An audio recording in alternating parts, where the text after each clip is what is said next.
ውድ ቻናላችን ቤተሰቦች እንኳን ወደ ቻናላችን በደና መጣችሁ። አሁንም ሊቨርፑልን በተመለከቱ ዘገባዎች ተመልሼ መጥቻለሁ። በዚህ ሰዓት ምን እንመለከታቸው ቨርጂል ቫን ዳይክ ከክሪስታል ፓላስ ሽንፈት በኋላ የሰጠው አስተያየት አለ። በዚህ በሰጠው አስተያየት አሁንም መረጋጋት መቻል አለብን የሚል አስተያየትን ሰጥቷል። ይሄን ምን እንመለከት ይሆናል። እንደዚሁም ጄደን ዳንስ አዲስ ጉዳት አጋጥሞታል እየተባለ ይገኛል። እነዚህም በቆይታችን የምንመለከት ይሆናል። እስከመጨረሻው ደቂቃ ድረስ አብራችሁን ቆይታችሁ እንድትከታተሉት በአክብሮት እጋብዛለሁ። ሰብስክራይብ፣ ላይክ፣ ሼር እያደረጋችሁ የቻናሉ ቤተሰብ እንድትሆኑ በአክብሮት እጠይቃለሁ። እንደዚሁም ወደ ሁለተኛው ቻናላችንም እየሄዳችሁ ሰብስክራይብ፣ ላይክ፣ ሼር እንድታደርጉልኝ በአክብሮት ከወዲሁ እጠይቃለሁ። አሁን በቀጥታ ወደ ያስኩላችሁ ጉዳዮች እገባለሁ። በመጀመሪያ የምንመለከተው ዲያጎ ጆታን የተመለከተውን ዘገባ ይሆናል። እንደሚታወቀው እንግዲህ ዲያጎ ጆታ በመኪና አደጋ ምክንያት እንግዲህ ከዚህ ዓለም በሞት መለየቱ አይዘነጋም። ከዛም በኋላም እንግዲህ የሊቨርፑል ፉትቦል ክለብ ቀሪ ኮንትራቱን በሙሉ ደሞዙን ለቤተሰቦቹ እንደሚሰጥ ቃል ገብቶ ነበረ። አሁን ላይ በወጡት ዘገቦች መሰረት እንግዲህ ሊቨርፑሎች ሙሉ ደሞዙን ለቤተሰቦቹ እንደከፈሉ ተናግረዋል እና ቃላቸውን በተግባር አሳይተዋል ሊቨርፑሎች። ይህ ነገር እንግዲህ በጣም የሚያስደስት ነው። በተለይ ደግሞ እንደዚህ አይነት አደጋዎች በሚያጋጥሙ ሰዓት እንደዚህ ክለቦች ባለቤቶች እንዳለ ተጎጂ ቤተሰብ አጠገብ ሲሆኑ በጣም ነው የሚያስደስተው። ይህም ለቤተሰቦቹ እንግዲህ ትልቅ ነገር ነው። ምንም እንኳን ልጃቸውን ባይመልስ ራሱ ለብዙ ነገሮች ግን ከቨር የሚያደርግ ነው። በተለይ ደግሞ ለልጆቹ እንግዲህ ከዚህ በኋላ ላለው ህይወታቸው በጣም ትልቅ ትርጉም የሚሰጥ ይመስለኛል።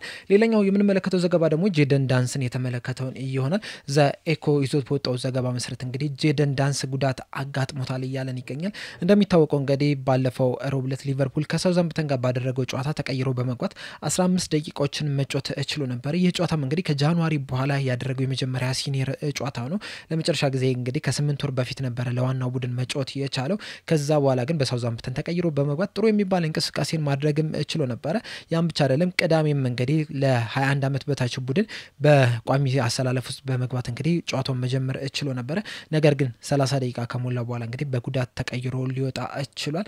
ይህ እንግዲህ ለሱ ጥሩ ዜና አይደለም። ምክንያቱም ትልቅ አቅም ያለው ተጫዋች እንደሆነ ትልቅ ተሰጥኦ ትልቅ ቦታ መድረስ እንደሚችል እንግዲህ ሁላችንም ያየነው ነገር ነው። ከዚህ በፊት እንግዲህ በተደጋጋሚ በዋናው ቡድን ውስጥ እድል በተሰጠው ቁጥር እንግዲህ ተቀይሮም እየገባ የሚሆን ቋሚ አሰላለፍ ውስጥም እየገባ የሚያደርገውን እንቅስቃሴ መመልከት ይችላል። በሳውዛምፕተን ጨዋታ ራሱ ተቀይሮ በመግባት 15 ደቂቃ ብቻ ቢጫወትም እንግዲህ ምን አይነት ኳሊቲ ያለው ተጫዋች እንደሆነ እንግዲህ መመልከት ይችላል ነበር። ነገር ግን ደግሞ ጉዳቶች በጣም እያስቸገሩት ያለ ተጫዋች ነው። ይህን ተጫዋች እንግዲህ ከሁለት ዓመት በፊት ነው ለዋናው ቡድን በካራባኦ ካፕም በኤፍኤ ካፕም ሲጫወት የተመለከት ነው። ነገር ግን ያንን ብቃቱን ግን በቋሚነት ማሳየት አልቻለም። ምክንያቱም ደግሞ ጉዳት ነው። በተደጋጋሚ ጉዳቶች ያጋጥሙታል። እነዚህ ጉዳቶች ሲያጋጥሙት ደግሞ ወዲያው አይደለም የሚመለሰው። በትንሹ 1 ወር ወይ 2 ወር ከሜዳ ሲርቅ እየተመለከት ነው የምንገኘውና ይሄ ተደጋጋሚ ጉዳት እንግዲህ እዚህ ብቃቱ ላይ ተጨማሪ ነገር እንዳያደርግ ወይም ደግሞ በየጊዜው እንዳይጫወት እያደረገው ነው የሚገኘው። ምናልባትም ይሄ ተጫዋች ባይጎዳ ኖሮ እንግዲህ በተለይ ደግሞ ያለፈውን አመትና ካቻምና እንግዲህ ባለፉት 2 ዓመታት ብዙ የመጮቻ እድል ይሰጠው ነበር። ምናልባትም እንኳን በዚህ ሰዓት ሊቨርፑሎች 9 ቁጥር ላይ ሌላ ተጫዋች ላያመጡ የሚችሉበት እድል ሊኖራቸው ይችላል ነበር።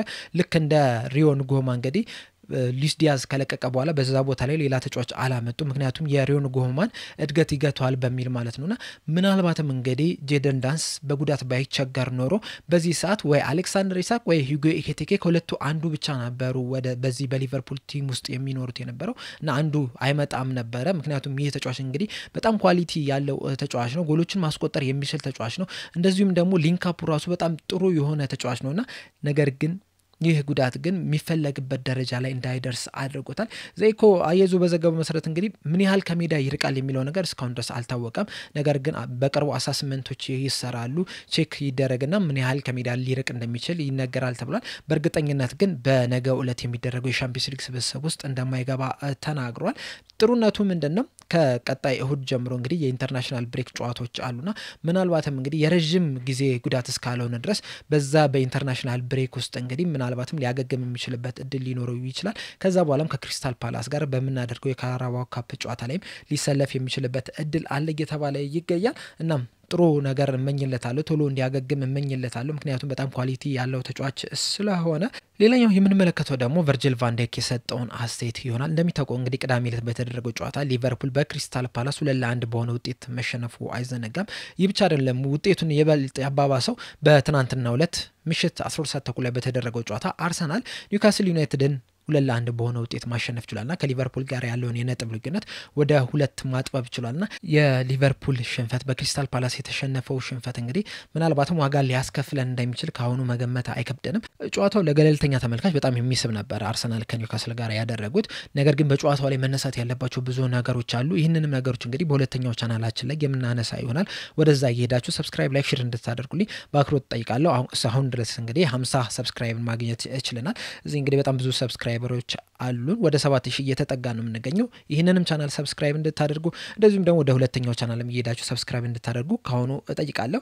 ቨርጂል ቫን ዳይክ ግን የሰጠውን አስተያየት ስንመለከት ግን መረጋጋት መቻል አለብን የሚል አስተያየትን ሰጥቷል። ከጨዋታው በኋላ በሰጠው አስተያየት ምንድነው ያለው? አሁንም በጣም አስፈላጊው ነገር ተረጋግተን ጉዟችንን መቀጠል ነው። ብዙ ጊዜ ተናግሬው ያለው በከፍታም ሆነ በዝቅታ ብዙ ስሜታዊ መሆን አያስፈልግም። ጠንክሮ መስራት እና የውጩን ጫጫታ አለመስማት ነው የሚል አስተያየትን ሰጥቷል። አያይዙም በሰጠው አስተያየት ባሳየነው አቋምና በመሸነፋችን ተበሳጭተናል። በተለይ የተጫወትንበት መንገድ አቻ ብንወጣ ኖሮ ከሚገባን በላይ ነው ብዬ አስባለሁና መሸነፋችን ይገባ ነበረ። ትናንት ብዙ የተሳሳትንባቸው መሰረታዊ ችግሮች ነበሩ በዚህ ጨዋታ ላይ። አንዳንድ ጊዜ እንደዚህ አይነት ያሉ ጨዋታዎች ይከሰታሉ። ነገር ግን በዚህ የውድድር ዘመን ሊከሰት የሚችለው ይህ ጨዋታ ብቻ ነው ብዬ ተስፋ አደርጋለሁ። የክሪስታል ፓላስ የተከላካይ ክፍል ማለፍ በጣም ከባድ ነበረ። ሲከላከሉና ሲያጠቁ የተቀናጁ ነበረ። ክፍተት ካገኙ ወዲያው አንተን መጉዳት ይችላሉ። በጣም የተሻለ ሲጫወቱ ነበር የሚል አስተያየትን ሰጥቷል። በተጨማሪ በሰጠው አስተያየት ምንድነው ያለው? የምንጨነቅበት ምንም አይነት ምክንያት ያለ አይመስለኝም። ነገር ግን ማክሰኞ ወደ ቱርክ እናቀናለን። በምንጫወተው የሻምፒዮንስ ሊግ ጨዋታ ላይ የተሻለ ሆነን መገኘት አለብን። እዚያ በጣም ከባድ ጨዋታ ይጠብቀናልና ዝግጁ መሆን መቻል አለብን። ስለዚህ ሽንፈት ማሰብ የለብንም። ቀጣይ ጨዋታዎች ላይ ነው ማተኮር ያለብን። ካለፉት ስህተቶቻችን እንግዲህ ተምረን የምንሻሻልበትን ነገር አሻሽለን ወደ ቀጣይ ጨዋታ ነው ትኩረት ማድረግ ያለብን የሚልን አስተያየትን ሰጥቷል። እዚህ ጋር አንድ እውነታ የተናገረው ነገር ቢኖር ምንድነው? ያለፈ ሁሉ ጊዜም ያለፈ ነው። ነገር ግን ደግሞ ያለፈ ነው ተብሎ መረሳት መቻል የለበትም። ያለፉትን 6-7 ጨዋታዎች እንግዲህ ሊቨርፑሎች ሙሉ ቲሙ እንግዲህ እንቅስቃሴዎቻቸውን በደንብ ማስተዋል መቻል አለባቸው። ተደጋጋሚ አንድ አይነት ስህተቶችን እየሰራ ነው የምንገኘውና በቀጣይ ጨዋታዎች ላይ ግን እነዚህን ነገሮች ማሻሻል መቻል አለብን። ቀጣይ በጣም ከባባድ ጨዋታዎች ይጠብቁናል ከፊት ለፊታችን።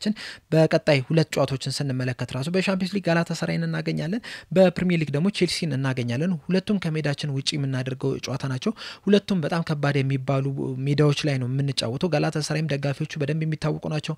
እንደዚሁም ደግሞ ስታንፎርድ ብሪጅም ራሱ ሊቨርፑሎች ሁሉ ጊዜ የሚቸገሩበት ሜዳ ነውና እነዚህን ደግሞ በትኩረት ማንጫወት ከሆነ እነዚህ ሜዳ ላይ ችግር ውስጥ ነው የምንገባው። አሁንም ሊጉን እየመራን ነው የምንገኘው። ነገር ግን ተከታዮቻችን እየቀረቡ ነው የሚገኙትና እያንዳንዱ ጨዋታ እንግዲህ በጣም በትኩረት መጫወት መቻል አለብን። እያንዳንዱ ጨዋታዎች ላይ አሸንፈን ለመውጣት ነው ከፍተኛ ጥረት ማድረግ ያለብን። በእርግጥ አንድ ጨዋታ ብቻ ነው የተሸነፍነው። ያለፈውን ሲዝን ስንመለከት እንግዲህ አራተኛው ጨዋታ ላይ ነበር በኖቲንግሃም ፎረስት 1-0 የተሸነፍነው። ከዛ በኋላ እንግዲህ ለረጅም ጊዜያቶች ሳንሸነፍ ነው ወደ ዋንጫው መጠጋት ይቻላል። በስተመጨረሻ ግን በፉልሃም ሁለተኛ ሽንፈታችን ማስመዝገባችን አይዘነጋም። ያም ግን በጣም የሰፊ ርቀት በመሃላችን ነበረ ከተከታያችን ከአርሰናል ጋርና ያለፈው ሲዝን ዋንጫውን ከማንሳታችን በፊት 2 ሽንፈቶች ብቻ ነበር የገጠሙን። ዋንጫውን ካነሳን በኋላ ካረጋገጥን በኋላ ደግሞ 2 ተጨማሪ ሽንፈቶችን መሸነፍ ችለናልና አሁንም ከዛ ጋር ተመሳሳይ አይነት ነገሮችን ማሳየት መቻል አለብን። አሁኑ ደግሞ ካምናውም የተሻለ ቡድን መሆን መቻል አለብን። ሲዝኑን ከጀመርንበት አጀማመርም የተሻለ እንቅስቃሴ ማድረግ መቻል አለብን። አሁንም ጊዜ አለን። አሁንም መሻሻል ያለብን ነገሮች አሉ። ገና ፐርፌክት አይደለንም። ይህ ፐርፌክት የሚባለው ደረጃ ላይ ወይም ደግሞ ለፐርፌክት የቀረበው ደረጃ ላይ ስንደርስ ግን ለማንኛውም ቲም የምናስፈራ ነው የምንሆነው። ነገር ግን እንደዚህ ማድረግ የምንፈልግ ከሆነ ግን መከላከላችንን በደንብ ማጠንከር መቻል አለብን። እንደዚሁም የምናጠቃበትን መንገድ ራሱ የተለያዩ መንገዶችን መፈለግ መቻል አለብን። የተለያዩ ቻንሶችን ክሬት የምናደርግበትን ነገር መፈለግ መቻል አለብን። ምክንያቱም አሁንም እያሸነፍን ብንመጣ ራሱ አንዳንድ ተጫዋቾች ገና የሚፈለገው አቋም ላይ አይደለም የሚገኙት። አሁን ለምሳሌ ሙሐመድ ሳላ ጎሎችን እያስቆጠረ ነው። ነገር ግን ደግሞ አብዛኞቹን ጨዋታዎች ላይ ስንመለከተው የአምናውን አይነት አይደለም ሙሐመድ ሳላን እየተመለከተን የምንገኘው። እንደዚሁም ደግሞ ፍሎሪን ቪርትስም የሚፈለገው ደረጃ ላይ አይደለም የሚገኘው። በተጨማሪም ኮዲ ጋክፖም ራሱ የአምናውን ኮዲ ጋክፖ አይደለም እየተመለከተን የምንገኘው። በእርግጥ በዚህ ሲዝን ላይ ተከላካዩን በደንብ እየደገፈ ነው የሚገኘው። ወደ ኋላ እየተመለሰ እነ ኬርኬዝን ሲያግዝ ተመልክተናል ነገር ግን ወደፊት በሚሄድበት ሰዓት ግን ያን ያህል ዳይናሚክ የምንለው አይነት ተጫዋች አይደለምና በደንብ ማሻሻል መቻል አለበት እንደዚሁም መሃል ላይም እነ ማካሊስተር ገና ብቃቱ ላይ አልመጣም ተከላካይ ላይ ኢብራሂሞ ኮናቴ ያምናውን ኢብራሂሞ ኮናቴ አይደለም እየተመለከተን ያለነውና እነዚህ ቦታዎች ላይ በዋነኝነት እንግዲህ በደንብ ማተኮር መቻል አለባቸው በደንብ መሻሻል መቻል አለበት ከዚህ በኋላ የሚመጡትን ጨዋታዎች እያንዳንዱን ማሸነፍ መቻል አለብን ብዬ አስባለሁ የናንተን ሐሳብ እንዳለ ግን ኮሜንት ሴክሽን ላይ በመጻፍ አሳውቁኝ በነገው ጨዋታ ላይ ያላችሁን ሐሳብ እንደዚሁ ደግሞ እስካሁን ድረስ ሊቨርፑልስ ምን አይነት አቋምን አሳየን የሚለው ነገር በአጠቃላይ ሐሳቦች እንዳለ ኮሜንት ሴክሽን ላይ በመጻፍ አሳውቁኝ በቀጣይ በሌላ እስከምንገናኝ ድረስ ሰብስክራይብ ላይክ ሼር ማድረግ እንዳትረሱ እንደዚሁ ወደ ሁለተኛው ቻናልም እየሄዳችሁ ሰብስክራይብ ላይክ ሼር እንድታደርጉ በአክብሮት ጠይቃለሁ የሱን ሊንኩን እዚሁ ዲስክሪፕሽን እና ኮሜንት ሴክሽን ላይ የምታገኙት ይሆናል በቀጣይ በሌላ እስከምንገናኝ ድረስ እዚህ ላይ በቃው ቸር ያቆየን